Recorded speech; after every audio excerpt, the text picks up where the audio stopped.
అధర్మపరుడైన దుర్యోధనుడు స్వర్గాన్ని ఎందుకు అద్రోహించాడు. ఇది ధర్మరాజు స్వర్గారోహణ చేసిన తర్వాత, స్వర్గానికి వెళ్ళిన తర్వాత అక్కడ ఆయనకి చాలా ఆశ్చర్యకరంగా దుర్యోధనుడు సుఖభోగాలు అనుభవిస్తూ చుట్టూ అప్సరసలతోటి సింహాసనంలో కూర్చుని గొప్ప భోగాన్ని అనిపిస్తూ ఉంటాడు. అది చూడగానే ధర్మరాజుకి చాలా బాధ కలుగుతుంది. అదేంటి, నన్ను చాలా ఇబ్బంది పెట్టాడు, అరణ్యానికి పంపించాడు, మాయాజోతంలో ఓడించాడు, ద్రౌపదిని వస్త్రాభరణం చేశాడు, ఎన్నో రకాలుగా బాధలు పెట్టాడు, ఎంతో మంది వినాశానికి దారితీసిన దుర్యోధనుడు స్వర్గంలో ఆనందం అనుభవిస్తూ భోగభాగ్యాలు అనిపిస్తున్నాడు అని చెప్పి ఆయనకు చాలా బాధ కలుగుతుంది. ఆయన మీద అసూయ కూడా వస్తుంది. అది గ్రహించిన నారదుడు వచ్చి చెప్తాడు, ధర్మరాజా నీకు విషయం తెలుసా, స్వర్గంలోకి ఎందుకు అడుగు పెట్టాడు అనుకుంటున్నావు దుర్యోధనుడు.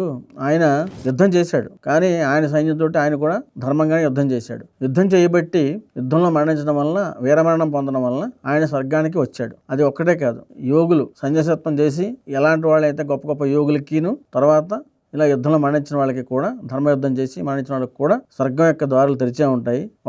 వాళ్ళు అందుకుని దుర్యోధనుడు ఇక్కడ అనుభవిస్తున్నాడు. అదొక్కటే కాదు, ఈ విషయంలో నువ్వు బాధపడకూడదు, ఎందుకంటే నీకు ఆ బాధ కలిగిందంటే మేము కూడా గ్రహించవచ్చు.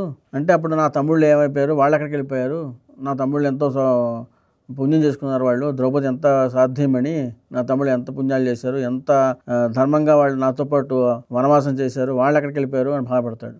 తప్పకుండా వాళ్ళు మీకు చూపిస్తాము, వాళ్ళు ఎక్కడ ఉన్నారు, వాళ్ళని కూడా నువ్వు దర్శించుకుంది, కానీ ముందు ఈ స్వర్గాన్ని అనుభవించు అంటారు. లేదు నాకు ముందు తమిళులు చూడాల్సిందే అని చెప్పంటాడు అనమాట. ఇది మహాభారతంలో స్వర్గారోహణ పర్వంలో జరుగుతుంది. ఈ కథ కూడా మనకి మహాభారతంలో ఉంది.